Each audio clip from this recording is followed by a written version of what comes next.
welcome you to our podcast on recent changes in GST return filing system. As it is often said that the compliances remain backbone of success of any taxation reform. GST remains no exception. Ever since its inception, the government, through GST Council members, have tried hard to ensure that the compliance under GST remains a taxpayer-friendly exercise.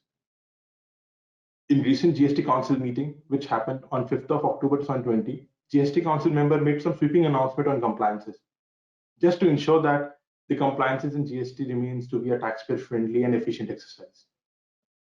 Through this podcast, we'll hereby understand what are these changes and what are the implications these changes will have on the compliances going forward. Before we get into the proposed compliance scenario, let us understand the present scenario. The present compliance scenario revolves around 2 days.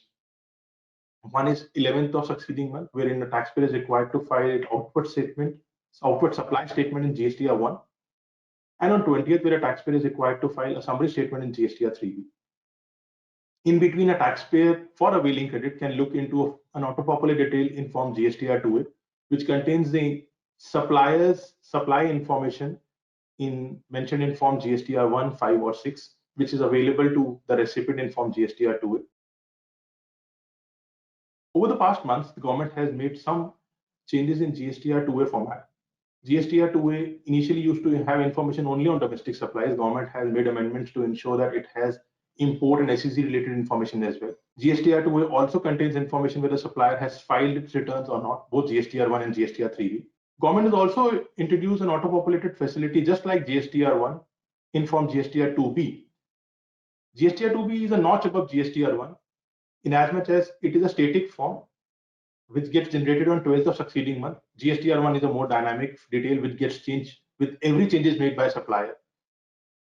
GSTR 2B, likewise, GSTR 1 contains information of domestic as well as import procurements.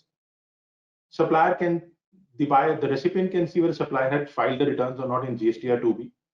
What is most important is that GSTR 2B contains two separate brackets of ITC available and ITC not available. ITC not available covers scenario where the due date of availing ITC has lapsed, or where the point of supply happens to be in a different state. So therefore, it contains information that on the invoices on which the recipient will not be able to claim a credit. The government, along with GSTR 2B, has also introduced an offline matching tool, wherein a taxpayer can match its purchase detail with the details appearing in GSTR 2B.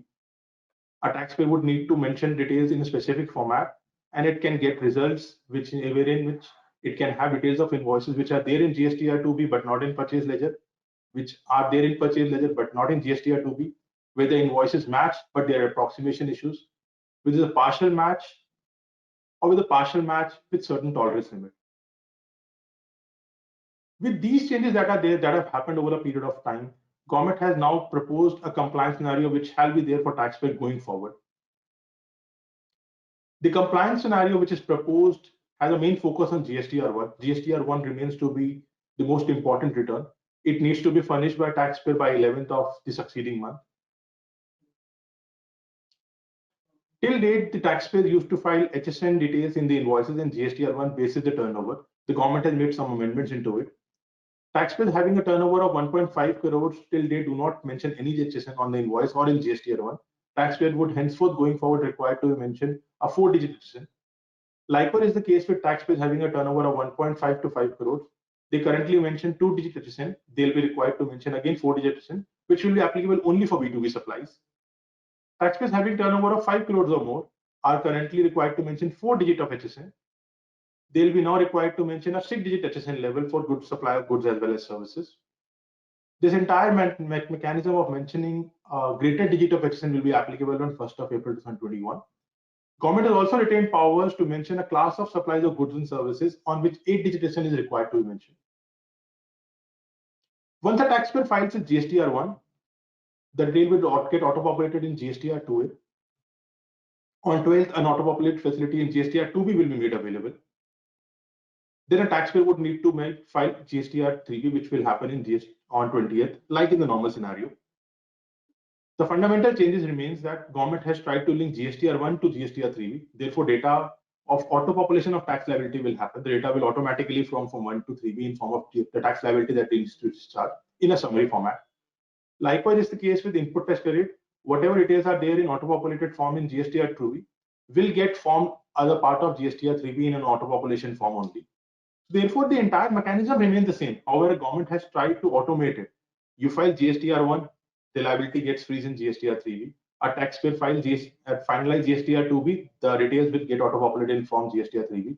So the entire mechanism, the mechanism of the structure remains the same. However, government has made one important change is that entire thing will be auto-populated. GSTR 2A can continue to be used for vendor reconciliation. Nothing more needs to be done because it's a variable, it's a dynamic field. A taxpayer can see it at any point of time, make payment to vendors, negotiate with vendors, and so on. The government has also made changes for the small taxpayers. One very key announcement is that taxpayers having a turnover of less than 5 crores are required to file only have option to file only quarterly returns. The same hold good with GSTR 1 as well as GSTR 3B. Tax payment will however will happen on a monthly basis as normal government will introduce a challan mechanism for that purposes. These taxpayer will also have the option to pay a tax liability on an ad hoc basis, which shall be 35% of tax liability of the last quarter for the first 2 months of the current quarter. In the last month, the taxpayer can compute their actual liability and can discharge the same. This entire mechanism shall get applicable from 1st of April 2021. So the changes are few, but changes are important. Changes reflect the fact that the government intends to make compliance a smooth exercise. There are not going to be any introduction of a new forms, Sahaj, Sugam, nothing of that sort will be coming.